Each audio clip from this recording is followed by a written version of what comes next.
ನಮ್ಮ ರಾಜ್ಯದ ಅಥವಾ ದೇಶದ ಯಾವುದೇ ಪೊಲೀಸರು ಮೊದಲಿಗೆ ಆರೋಪಿ ನಾಪತ್ತೆ ಆದ್ರೆ ಹೇಳೋದು ಭೂಮಿ ಗರ್ಭದ ಒಳಗಡಬಿಕೊಂಡಿದ್ರು ಕೂಡ ನಾವು ಎಳ್ಕೊಂಡು ಬರ್ತೀವಿ.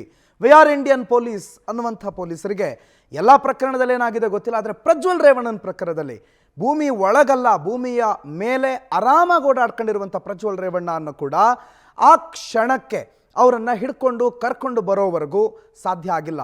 ಆತ ಎಲ್ಲಿದ್ದಾನೆ ಅನ್ನೋದು ತಿಳಿದು ಬಂದಿಲ್ಲ. ಆತ ಹೇಗಿದ್ದಾನೆ, ಏನು ಮಾಡ್ತಿದ್ದಾನೆ, ಆತನಿಗೆ ಯಾರು ಆಶ್ರಯ ಕೊಟ್ಟಿದ್ದಾರೆ, ಯಾರು ಅವನಿಗೆ ಸಂಪರ್ಕಕ್ಕೆ ನೆರವಾಗಿದ್ದಾರೆ, ಇದು ಯಾವುದರ ವಿಚಾರದಲ್ಲೂ ಕೂಡ 1 ತಿಂಗಳಾಗಿದೆ. ಇವತ್ತಿನವರೆಗೂ ಒಂದು ಕ್ಲಿಯರ್ ಕಟ್ ಮಾಹಿತಿ ಅನ್ನೋದು ನಮಗೂ ಸಿಕ್ಕಿಲ್ಲ, ಪೊಲೀಸರಿಗೂ ಸಿಕ್ಕಿಲ್ಲ. ಆದರೆ ಈ ಕ್ಷಣ ನಾವು ನಿಮ್ಮ ಮುಂದೆ ಇಡ್ತಾ ಇರುವಂಥ ಈ ಸುದ್ದಿ ಸ್ಫೋಟ ಇದು ರಾಜ್ಯದ ಎಕ್ಸ್ಕ್ಲೂಸಿವ್ ಅಲ್ಲ, ರಾಷ್ಟ್ರದ ಎಕ್ಸ್ಕ್ಲೂಸಿವ್ ಅಲ್ಲ, ಅಂತಾರಾಷ್ಟ್ರೀಯ ಎಕ್ಸ್ಕ್ಲೂಸಿವ್, ಗ್ಲೋಬಲ್ ಎಕ್ಸ್ಕ್ಲೂಸಿವ್ ಸುದ್ದಿಯನ್ನ 30 ದಿನಗಳು ಪ್ರಜ್ವಲ್ ರೇವಣ್ಣ ಎಲ್ಲಿ ಅಡಗಿ ಕೂತಿದ್ದಾನೆ, ಏನೇನು ಮಾಡಿದಾನೆ, ಈಗ ಏನು ಮಾಡದ ಹೊರಟಿದ್ದಾನೆ, ಇವೆಲ್ಲವನ್ನ ಹೊಂದಿರುವ ಅತಿ ದೊಡ್ಡ ಸ್ಫೋಟಕ ಸುದ್ದಿ ಇದು. ವಾಂಟೆಡ್ ಪ್ರಜ್ವಲ್ ರೇವಣ್ಣನ ಅತಿ ದೊಡ್ಡ ಸುದ್ದಿ ಸ್ಫೋಟ ಈ ಕ್ಷಣ ನಿಮ್ಮ ಪವರ್ ಟಿವಿಯಲ್ಲಿ ಆಗ್ತಾ ಇದೆ. ಈ ಎಕ್ಸ್ಕ್ಲೂಸಿವ್ ಸುದ್ದಿ ಕೇವಲ ಪವರ್ ಟಿವಿಯಲ್ಲಿ ಮಾತ್ರ ಲಭ್ಯ ಇರೋದು, ಬೇರೆ ಎಲ್ಲೂ ಕೂಡ ನಿಮಗೆ ಈ ಎಕ್ಸ್ಕ್ಲೂಸಿವ್ ಸುದ್ದಿ ಸಿಗೋದಕ್ಕೆ ಸಾಧ್ಯನೇ ಇಲ್ಲ. ಕಾಮಕಾಂಡವನ್ನ ಸ್ಫೋಟ ಮಾಡಿದ್ದು ನಾವೇ, ಈಗ ಇಂಟರ್ನ್ಯಾಷನಲ್ ಎಕ್ಸ್ಕ್ಲೂಸಿವ್ ಸುದ್ದಿಯನ್ನ ಸ್ಫೋಟ ಮಾಡ್ತಾ ಇದ್ದೀವಿ ನಿಮ್ಮ ಪವರ್ ಟಿವಿ. ಇದು ಕಾಮಾಂಧ ಪ್ರಜ್ವಲ್ ರೇವಣ್ಣ ಕುರಿತಾದಂತ ಮತ್ತೊಂದು ಇಂಟ್ರೆಸ್ಟಿಂಗ್ ಸ್ಫೋಟಕ ಸುದ್ದಿ. ವಾಂಟೆಡ್ ಆತ ಈಗಾಗಲೇ ಅರೆಸ್ಟ್ ವಾರೆಂಟ್ ಆಗಿದೆ, ಲುಕ್ಔಟ್ ನೋಟಿಸ್ ಆಗಿದೆ, ಬ್ಲೂ ಕಾರ್ನರ್ ನೋಟಿಸ್ ಆಗಿದೆ. ಆದರೂ ವಿದೇಶದಲ್ಲಿ ಎಲ್ಲೋ ಅಡಗಿ ಕೂತ್ಕೊಂಡು ಕರ್ನಾಟಕದ ಜನರ ಕಣ್ಣಿಗೆ ಮಣ್ಣೆರೆತ್ತಾ ಇರುವಂತ ಪ್ರಜ್ವಲ್ ರೇವಣ್ಣಗೆ ಸಂಬಂಧಪಟ್ಟಂತ ಮತ್ತೊಂದು ಗ್ಲೋಬಲ್ ಎಕ್ಸ್ಕ್ಲೂಸಿವ್ ಅನ್ನ, ಇಂಟರ್ನ್ಯಾಷನಲ್ ಎಕ್ಸ್ಕ್ಲೂಸಿವ್ ಅನ್ನ ನಿಮ್ಮ ಮುಂದೆ ಇಡ್ತಾ ಇದ್ದೀವಿ. ಪ್ರಜ್ವಲ್ ರೇವಣ್ಣ 26ನೇ ತಾರೀಕು 3:30 ಬೆಂಗಳೂರಿನಲ್ಲಿ ಹತ್ತಂತ ಫ್ಲೈಟು ನೇರವಾಗಿ ಜರ್ಮನಿಗೆ ಹೋಯ್ತಂತೆ, ಸರ್ಕಾರದ ಮೂಲಗಳು ಹೇಳುತ್ತೆ. ಆದರೆ ಅಲ್ಲಿ ಹೋಗಿ ಲ್ಯಾಂಡ್ ಆದ್ಮೇಲೆ ಎಲ್ಲೋದ ಪ್ರಜ್ವಲ್ಲು? 1 ತಿಂಗಳಿಂದಲೂ ದಿಕ್ಕು ತಪ್ಪಿಸ್ತಾ ಇದ್ದಾನೆ. ಕರ್ನಾಟಕದ ದಿಕ್ಕನ್ನು ತಪ್ಪಿಸ್ತಿದ್ದಾನೆ, SIT ಅಧಿಕಾರಿಗಳ ದಿಕ್ಕನ್ನು ತಪ್ಪಿಸ್ತಿದ್ದಾನೆ ಪ್ರಜ್ವಲ್ ರೇವಣ್ಣ. ಈವರೆಗೂ ಪ್ರಜ್ವಲ್ ಇರುವಿಕೆಯನ್ನು ಪತ್ತೆ ಹಚ್ಚೋದಕ್ಕೆ ನಮಗೆ ಸಾಧ್ಯನೇ ಆಗಿಲ್ಲ. ಇನ್ಫ್ಯಾಕ್ಟ್ SITಗೆ ಸಾಧ್ಯನೇ ಆಗಿಲ್ಲ. ಬೇರೆ ಬೇರೆ ರೀತಿಯಲ್ಲಿ ಗಮನ ಸೆಳೆಯುವ ಪ್ರಯತ್ನಗಳನ್ನ, ಬೇರೆ ಬೇರೆ ಕಡೆಗೆ ಸೆಳೆಯುವ ಪ್ರಯತ್ನವನ್ನ ಪ್ರಜ್ವಲ್ ರೇವಣ್ಣ ಮೊದಲನೇ ದಿನದಿಂದಲೂ ಮಾಡ್ತಿದ್ದಾನೆ. ಪ್ರತಿ ಕ್ಷಣವೂ ಪ್ರತಿ ದಿನವೂ ಪೊಲೀಸರಿಗೆ ಚಳ್ಳೆ ಹಣ್ಣು ತಿನ್ನಿಸ್ಕೊಂಡು ಕೂತಿದ್ದಾನೆ. 1 ತಿಂಗಳು ಸಾಮಾನ್ಯವೇನ್ರಿ? 1 ತಿಂಗಳು ನೀವು ಪೊಲೀಸರ ಕಣ್ ತಪ್ಪಿಸ್ಕೊಂಡು, ಕಾನೂನು ಕಣ್ ತಪ್ಪಿಸ್ಕೊಂಡು, ಇಡೀ ಸರ್ಕಾರದ ಕಣ್ ತಪ್ಪಿಸ್ಕೊಂಡು 1 ತಿಂಗಳು ಆರಾಮಾಗಿ ಓಡಾಡ್ತಾರೆ ಅಂತಂದ್ರೆ ಅದು ಸಾಮಾನ್ಯದವನಿಗೆ ಸಾಧ್ಯ ಇದೆಯಾ? ಅಥವಾ ಈತ SIT ಕಣ್ಣು ತಪ್ಪಿಸಿಕೊಳ್ಳೋದಕ್ಕೆ ಏನೇನು ತಂತ್ರಗಳನ್ನು ಮಾಡಿದ್ದಾನೆ, ಹೇಗೆಲ್ಲ ಪ್ಲಾನ್ಗಳನ್ನು ಮಾಡ್ಕೊಂಡಿದ್ದಾನೆ, ಎಲ್ಲೂ ಕೂಡ ಪ್ರಜ್ವಲ್ ರೇವಣ್ಣ ಅನ್ನುವ ಹೆಸರು ಬರದೆ, ಪ್ರಜ್ವಲ್ ರೇವಣ್ಣ ಅನ್ನುವ ಐಡೆಂಟಿಟಿಯನ್ನು ರಿವೀಲ್ ಮಾಡದೆ, ಹೇಗೆ ಈತ ವಿದೇಶದಲ್ಲಿ, ಭಾರತದಲ್ಲೆಲ್ಲೋ ಆಗಿದ್ರೆ ಓಕೆ ಏನೋ ಆಗ್ಬಿಡುತ್ತೆ ಅಂತ ಅನಿಸ್ಬೋದು. 27ನೇ ತಾರೀಕು ಪ್ರಜ್ವಲ್ ರೇವಣ್ಣ ಎಲ್ಗೆ ಹೋದ್ರು? ಪರಾರಿವೀರ ತೆರಳಿದ್ದು ಜರ್ಮನಿಗ, ಇಟಲಿಗ, ಟರ್ಕಿಗ, ಫ್ರಾಂಕ್ಫರ್ಟ್ಗ, ಎಲ್ಲ ಕಡೆ ಗುಲ್ಲಷ್ಟೇ. ಅಲ್ಲಿ ಹೋಗಿದಾನಂತೆ, ಇಲ್ಲಿ ಹೋಗಿದಾನಂತೆ, ಅಂತೆಕಂತೆಗಳು. ಮ್ಯೂನಿಕ್ನಿಂದ ಈಗಾಗಲೇ ಟಿಕೆಟ್ ಅನ್ನು ಬುಕ್ ಮಾಡಿದ್ದಾನೆ ಬೆಂಗಳೂರಿಗೆ ಬರೋದಕ್ಕೆ. ಆದರೆ ಈ ಟಿಕೆಟ್ ಅನ್ನು ನಂಬಕ್ಕಾಗುತ್ತಾ? ಹಲವು ಬಾರಿ ಟಿಕೆಟ್ಗಳು ಬುಕ್ ಆಗಿದೆ. 15ನೇ ತಾರೀಕಿಗೆ ಒಂದು ಟಿಕೆಟ್ ಇತ್ತು, ಅದು ಕೂಡ ಕ್ಯಾನ್ಸಲ್ ಆಯಿತು. ಈ ರೀತಿ ಹಲವು ಸಲ ಟಿಕೆಟ್ ಬುಕ್ ಮಾಡೋದು, ಕ್ಯಾನ್ಸಲ್ ಮಾಡೋದು. ನೋಡಿ, ಡೈವರ್ಷನ್, ಅಟೆನ್ಷನ್ನ ಡೈವರ್ಟ್ ಮಾಡೋದಕ್ಕೆ ಏನೇನು ಮಾಡಬೇಕು ಅದನ್ನೆಲ್ಲ ಮಾಡಿದ್ದಾರೆ. ದುಡ್ಡು ಎಷ್ಟು ಬೇಕಾದರೂ ಖರ್ಚಾಗಲಿ. ಒಂದು ಕುಟುಂಬದ ಮರ್ಯಾದೆಗಿಂತ, ಒಬ್ಬ ಕುಟುಂಬದ ಕುಡಿಗಿಂತ ದೊಡ್ಡದೇನ್ರಿ ದುಡ್ಡು? ಆ ಲೆವೆಲ್ಗೆ ದುಡ್ಡು ಖರ್ಚು ಮಾಡೋದಕ್ಕೂ ಕೂಡ ಹಿಂದೆ ಮುಂದೆ ನೋಡಿಲ್ಲ. ಎಷ್ಟು ಫ್ಲೈಟ್ ಬೇಕಾದರೂ ಬುಕ್ ಮಾಡ್ತಾರೆ, ಎಷ್ಟು ಫ್ಲೈಟ್ ಬೇಕಾದರೂ ಕ್ಯಾನ್ಸಲ್ ಮಾಡ್ತಾರೆ. ಈಗ ಮ್ಯೂನಿಕ್ನಿಂದ ಬೆಂಗಳೂರಿಗೆ ಬರ್ತಾರೆ, 12:30ಕ್ಕೆ ಒಂದು ಫ್ಲೈಟ್ ಬುಕ್ ಆಗಿದೆ ಅಂತಂದ್ರೆ ನಾವೆಲ್ಲ ಹೋಗಿ ಬೆಂಗಳೂರು ಏರ್ಪೋರ್ಟಲ್ಲಿ ಕೂರಲ್ವಾ? ಬೆಂಗಳೂರು ಏರ್ಪೋರ್ಟಲ್ಲಿ ನಾವು ಕಾಯ್ತಾ ಇದ್ರೆ ಇನ್ನೊಂದು ಕಡೆ ಬಂದ್ಬಿಡೋಣ, ಮಾಧ್ಯಮಗಳ ದಿಕ್ಕು ತಪ್ಪಿಸ್ಬಿಡೋಣ, ಮಾಧ್ಯಮಗಳ ಕ್ಯಾಮ್ರಾದಲ್ಲಿ ಸಿಕ್ಕಿದ್ರೆ ಜೀವಮಾನ ಇಡೀ ಕ್ಯಾಮ್ರಾದಲ್ಲಿ ಯೂಟ್ಯೂಬಲ್ಲಿ ಸಿಗುತ್ತಲ್ವಾ ಅನ್ನೋ ಅಂಜಿಕೆ ಏನಾದರೂ ಇರ್ಬಹುದಾ? ಅದೆಲ್ಲ ಬಿಡಿ.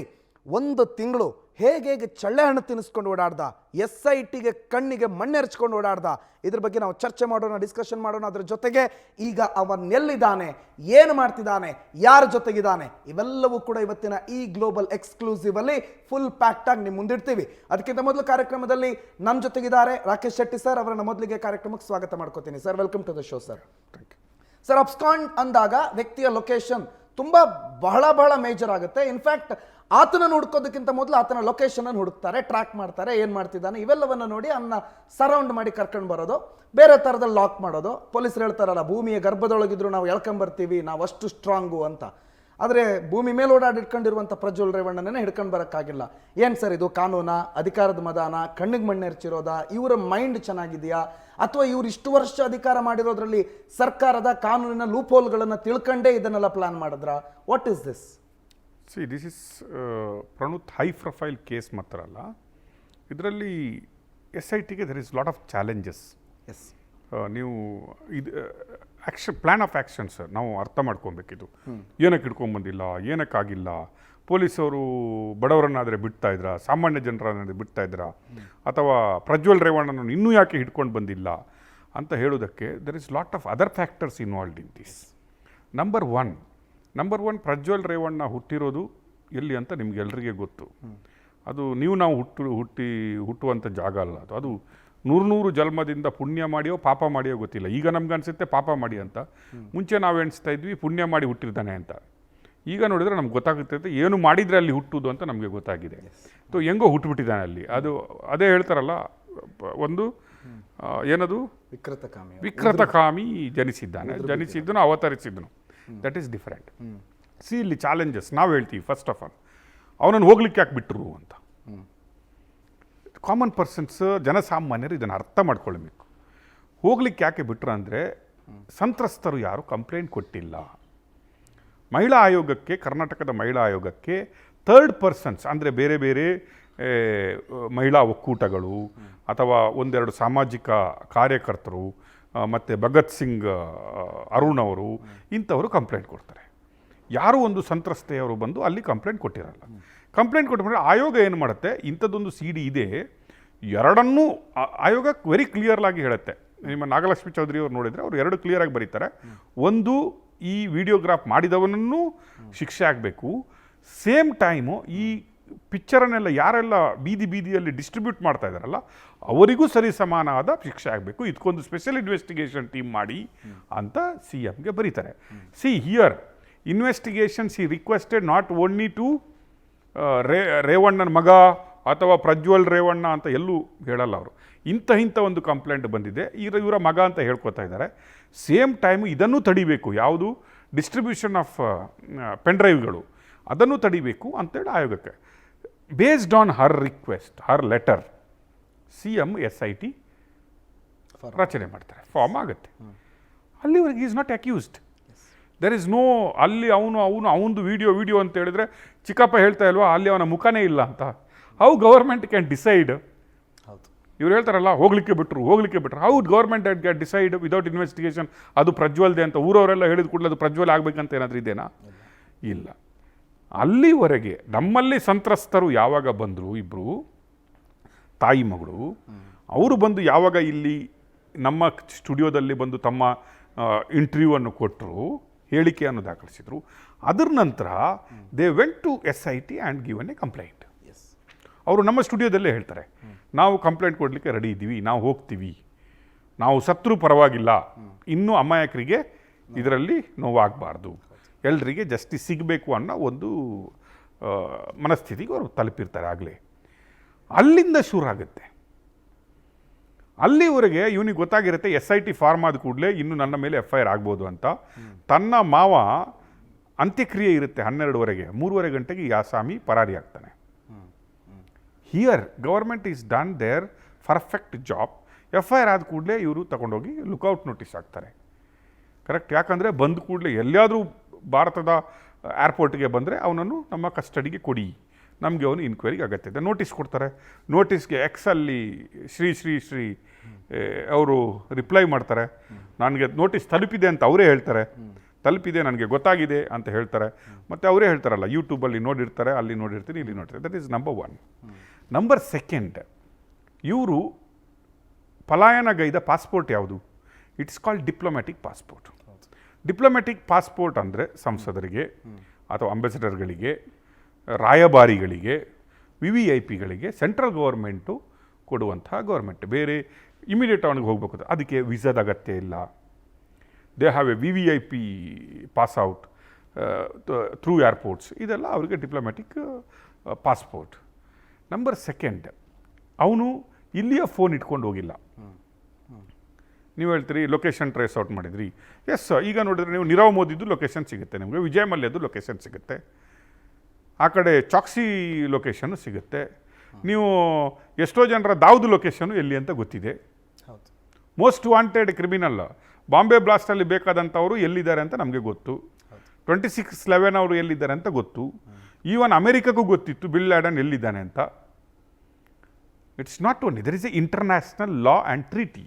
ನಾವು ಯಾವ ರೀತಿಯಾಗಿ ಅವ್ರ ಹತ್ರ ನಮ್ಮ ಅಂಡರ್ಸ್ಟ್ಯಾಂಡಿಂಗ್ ಟ್ರೀಟೀಸ್ ಎಗ್ರಿಮೆಂಟ್ ಆಗಿದೆ, ಓಕೆ, ಅದು ಇದೆ. ಈಗ ಫೈಂಡ್ ಔಟ್ ಮಾಡೋದು ಫಸ್ಟ್ ಆಫ್ ಆಲ್ ಎಲ್ಲರಿಗೂ ಗೊತ್ತಿದೆ, ಅವನು ಇಲ್ಲಿಂದ ಜರ್ಮನಿಗೆ ಹೋಗಿದ್ದಾನೆ. ಅವೆಲ್ಲ ಹೇಳ್ತೇವೆ, ಜರ್ಮನಿಗೆ ಹೋಗಿದ್ದಾನೆ, ಎಸ್, ಫ್ರಾಂಕ್ಫರ್ಟ್ಗೆ ಹೋಗಿದ್ದಾನೆ, ಇಲ್ಲಿಂದ ಇಮಿಗ್ರೇಷನ್ ಔಟ್ ಆಗಿದೆ, ಅಲ್ಲಿಂದ ಅವನು ಹೋಗಿದ್ದಾನೆ. ತದನಂತರ they try to give him a blue corner notice. ಅದರ ಮೇಲೆಗೆ CM ಅವರು ಅವನ ಪಾಸ್ಪೋರ್ಟನ್ನು ಕ್ಯಾನ್ಸಲ್ ಮಾಡಬೇಕು ಅಂದರೆ why they has to cancel the passport ಅಂದರೆ then there is a travel ban. ನೀವು ಇನ್ನೊಂದು ಕಂಟ್ರಿಯಿಂದ ಅಲ್ಲಿಂದ ಇನ್ನೊಂದು ಕಂಟ್ರಿಗೆ ಓಡೋಗ್ಬೇಕಾದ್ರೆ ನಿಮ್ಮ ವ್ಯಾಲಿಡ್ ಪಾಸ್ಪೋರ್ಟ್ ಇಲ್ಲ ಅಂದರೆ you can't travel. So travel ban ಆದಂಗೆ ನಿಮಗೆ ವರ್ಲ್ಡಲ್ಲಿ ಬೇರೆ ಎಲ್ಲ ಕಡೆನೂ ಟ್ರಾವೆಲ್ ಮಾಡಲಿಕ್ಕಾಗಲ್ಲ. ನೀವು ಒಂದು ಕಡೆ ಸ್ಟಕ್ ಆಗಿಬಿಡ್ತೀರಿ ನಿಮ್ಮ ಪಾಸ್ಪೋರ್ಟ್ ಇಂಟರ್ನ್ಯಾಷನಲ್ ಹೋದ್ಮೇಲೆ, if it is get invalid. Normally ಏನಾಗುತ್ತೆ, ಒಂದು ಪಾಸ್ಪೋರ್ಟ್ ನೀವು ಇಂಡಿಯಾದಿಂದ ಹೊರಗಡೆ ಹೋಗಬೇಕಾದ್ರೆ ಮಿನಿಮಮ್ ನಿಮ್ಮ ಪಾಸ್ಪೋರ್ಟ್ 6 ಮಂತ್ ವ್ಯಾಲಿಡಿಟಿ ಇರಬೇಕು. 6 ಮಂತ್ ವ್ಯಾಲಿಡಿಟಿ ಇರಬೇಕು. Other than 6 month validity of passport, even ನಿಮ್ಮ ವಿಸಾ ವ್ಯಾಲಿಡ್ ಇರ್ಬೋದು. ಈಗ ನಿಮಗೆ US ವಿಸಾ ಸಿಗಿರ್ಬೋದು 10 ವರ್ಷಕ್ಕೆ ಅಂತ ಇಟ್ಕೊಳ್ಳಿ. But your passport is going to expire within 6 month ಅಂತ ಹೇಳಿದ್ರೆ ಸ್ಟಿಲ್ ಯು ಕಾಂಟ್ ಟ್ರಾವೆಲ್. ನಿಮ್ಗೆ ಇಮಿಗ್ರೇಷನಲ್ಲಿ ಬಿಡಲ್ಲ. ಯಾವ ಕಂಟ್ರಿನೂ within 6 month of validity of passport ಇಲ್ಲ ಅಂದರೆ ನಿಮಗೆ ಇಲ್ಲಿಂದ ಇಂಡಿಯಾದಿಂದನೇ ಇಮಿಗ್ರೇಷನ್ ಔಟ್ ಬಿಡಲ್ಲ. ಆ ಕಾರಣ ಇವರ ಪಾಸ್ಪೋರ್ಟು ಏನು ಡಿಪ್ಲೊಮ್ಯಾಟಿಕ್ ಪಾಸ್ಪೋರ್ಟ್ ಇದೆ, that is valid till November 2024ವರೆಗೆ ವ್ಯಾಲಿಡ್ ಇದೆ. ಯಾಕಂದರೆ ಇವ್ರದ್ದು ಜುಲೈಯಲ್ಲಿ ಇವ್ರದ್ದು ಜೂನಲ್ಲಿ ಇವ್ರದ್ದು ಸದಸ್ಯತ್ವ ರಿನ್ಯೂವಲ್ಲು ಅಥವಾ ಎಕ್ಸ್ಪೈರ್ ಆಗೋದ್ರಿಂದ ಸೋತ್ರೆ ಇಲ್ಲ ಅಂದರೆ ರಿನ್ಯೂವಲ್ ಆಗುತ್ತೆ, ಪುನಃ MP ಆಗಿ ಪುನಃ ಪ್ರಮಾಣ ವಚನ ಸ್ವೀಕರಿಸ್ತಾರೆ. ಅಲ್ಲಿವರೆಗೆ 31ವರೆಗೂ ಈಗ ಇವರಿಗೆ ಜೂನ್ವರೆಗೂ ಟ್ರಾವೆಲ್ ಮಾಡಬೇಕಂದ್ರೆ ಅಗೇನ್ 6 ಮಂತ್ ಎಕ್ಸ್ಟೆನ್ಷನ್ ಇರಬೇಕು. So up to November is having a valid passport. ನಾವು SIT ಎಲ್ಲೂ ಬೇಕಾದರೆ ಹಂಗೆ ಅಲ್ಲಿ ಹೋಗಿ ದಾಳಿ ಮಾಡಲಿಕ್ಕಾಗಲ್ಲ. That is a international law involved. ಅವರು ಹೋಗಬೇಕಾದ್ರೆ ಕೋರ್ಟ್ ಪ್ರೊಸೆಸ್ ಆಗಬೇಕು, ಕೋರ್ಟಿಂದ ಆರ್ಡರ್ ತೊಗೊಬೇಕು, ಅವರು ಅಲ್ಲಿ ಹೋಗಿ ಅವನ ಕ್ರೈಮ್ ತೋರಿಸ್ಬೇಕು, ಅಲ್ಲಿಯ ಗವರ್ಮೆಂಟಿಗೆ, ಅಲ್ಲಿಯ ಪೊಲೀಸ್ ಸ್ಟೇಷನ್ಗೆ, ಅಲ್ಲಿಯ ಗವರ್ಮೆಂಟಿಗೆ ಅವನನ್ನು as he needed in that ಅಂತ ಹೇಳಬೇಕು. ಮತ್ತು ಇದರಲ್ಲಿ again central government and state government ಬರೋದ್ರಿಂದ state government is having some rights, central government is having other rights. ಈಗ passport, visa, immigration, that comes under central government. ನೀವು CIDಯಿಂದ direct ಮಾಡಲಿಕ್ಕಾಗಲ್ಲ. Anything they do it. Even SIT direct ಮಾಡಲಿಕ್ಕಾಗಲ್ಲ. SIT is ಒಂದು special investigation team. ಅವ್ರೇನು ಮಾಡ್ತಾರೆ, ಅವರು CIDಗೆ ಬರೀತಾರೆ ನೀವು ಇದನ್ನು ಎಕ್ಸಿಕ್ಯೂಟ್ ಮಾಡಬೇಕಂತ. CID ಇಂಟರ್ನ್ ಅದನ್ನು CBIಗೆ ಬರೀತಾರೆ. ಯಾಕಂದರೆ CIDಗೂ there is no, CID can do only up to lookout notice. ಅದಕ್ಕಿಂತ ನಂತರದ್ದು ಏನಿದ್ರೂ that should go to CBI. ಇದನ್ನು CBIಯೇ ಜಾರಿ ಮಾಡೋದು, ಇವನ್ ನಿಮಗೆ ಬ್ಲೂ ಕಾರ್ನರ್ ನೋಟಿಸ್ ಆಗಲಿ ಏನಾಗಲಿ. Then passport cancellation that goes to foreign affair minister. That is automatically comes under central government. ಈಗ ಪ್ರಜ್ವಲ್ ಹೋದ ಮೇಲೆ ಲೊಕೇಶನ್ ಫೈಂಡ್ ಔಟ್ ಮಾಡೋದು, as they may be tracking his phone number, find out, ಅವನ ಸಂಬಂಧಿಕರಿಗೆ ಯಾರಿಗಾದರೂ ಅವನು ಫೋನ್ ಮಾಡ್ತಾನೆ, ಎಲ್ಲಿಂದ ಫೋನ್ ಬರುತ್ತೆ, ಯಾವ ರೀತಿಯ ಕಾಂಟ್ಯಾಕ್ಟ್ ಆಗುತ್ತೆ. When police can do this, there is FIR ಆದಮೇಲೆ police is having A right on that, base on that FIR ಅವರು ಕೆಲವ್ರದ್ದು ಫೋನನ್ನು ಇದು ಮಾಡ್ಕೊಂಡು ಇಟ್ಕೊಂಡು ಇರ್ಬೋದು. ಎಲ್ಲಿಗೆ ಬರುತ್ತೆ, CDR ತೆಗೆದು ಯಾರ್ಯಾರಿಗೆ ಫೋನ್ ಬರುತ್ತೆ, ಕನೆಕ್ಷನ್ ಹೆಂಗಾಗುತ್ತೆ, ಇದು ವಿತ್ ಹೂಮ್ ಈಸ್ ಕಾಂಟ್ಯಾಕ್ಟಿಂಗ್, ಅದನ್ನೆಲ್ಲ ನೋಡಿರ್ಬೋದು. ಬಟ್ ಅವನು ಗೊತ್ತಾದರೂ ಕೂಡ ಅವನು ದುಬೈಯಲ್ಲಿದ್ದಾನೋ, ಲಂಡನಲ್ಲಿದ್ದಾನೋ, ಅಥವಾ ಜೂರಿಚಲ್ಲಿದ್ದಾನೋ, ಅಥವಾ ಯುರೋಪಿನ ಯಾವುದೋ ಒಂದು ಭಾಗದಲ್ಲಿದ್ದಾನೋ, ಅಥವಾ ಜರ್ಮನಿಯಲ್ಲಿದ್ದಾನೋ, but there is a rules. ಅವರು ಟ್ರಾವೆಲ್ ಮಾಡಬೇಕಾದ್ರೂ there should be a court order, there should be FIR. ಅದು FIR ಆದಮೇಲೆ ಯಾವ ಕಂಟ್ರಿಗೆ ಹೋಗಬೇಕು, ಅಲ್ಲಿ whether we are signed our treaty or not, ಅಲ್ಲಿ ಅವರು ಹ್ಯಾಂಡ್ ಓವರ್ ಮಾಡ್ತಾರಾ ಇಲ್ಲ ನಮಗೆ, ಕರೆಕ್ಟ್, ಇದೆಲ್ಲ ಆದರೆ ದೆನ್ ಎಗೈನ್ ಇವನಂತೂ criminal. So is idea itself is absconding. So ಈಗ ನಮ್ಮ ಸೋರ್ಸ್ ಪ್ರಕಾರ, whatever we are talking today, the source ನಾವು ಈ ಸೋರ್ಸ್ಗಳನ್ನು ಫಾಲೋಅಪ್ ಮಾಡಿದ್ದೀವಿ. ನಿಮಗೆ ಗೊತ್ತಿದೆ IMA ಸ್ಟೋರಿಯಲ್ಲಿ I myself travel to Dubai and ನಾನೇ ಮನ್ಸೂರ್ ಅಲಿ ಖಾನ್ದು ಸ್ಪಾಟ್ ಎಲ್ಲಿದ್ದಾನೆ ಅವನು ಅಂತ ಫೈಂಡ್ ಔಟ್ ಮಾಡಿದ್ದೀನಿ. ಅಲ್ಲಿಂದ ವೀಡಿಯೋ ಮಾಡಿದ್ದೀವಿ ನಾವು, ಅಲ್ಲಿಂದ ಅವನು ಅರೆಸ್ಟ್ ಆಗುವವರೆಗೆ ಇದ್ವಿ. So all process we are there. See what he is done. ನಮ್ಮ ಸ್ಟ್ರಾಂಗ್ ಇನ್ವೆಸ್ಟಿಗೇಷನ್ ಟೀಮ್ ಯಾವ ರೀತಿ ಇನ್ಫಾರ್ಮೇಷನ್ ನಮಗೆ ಸಿಕ್ಕಿದೆ ಅಂದರೆ, ಈ travel to Frankfurt, from there immediately travel to after 3 to 4 days to Dubai.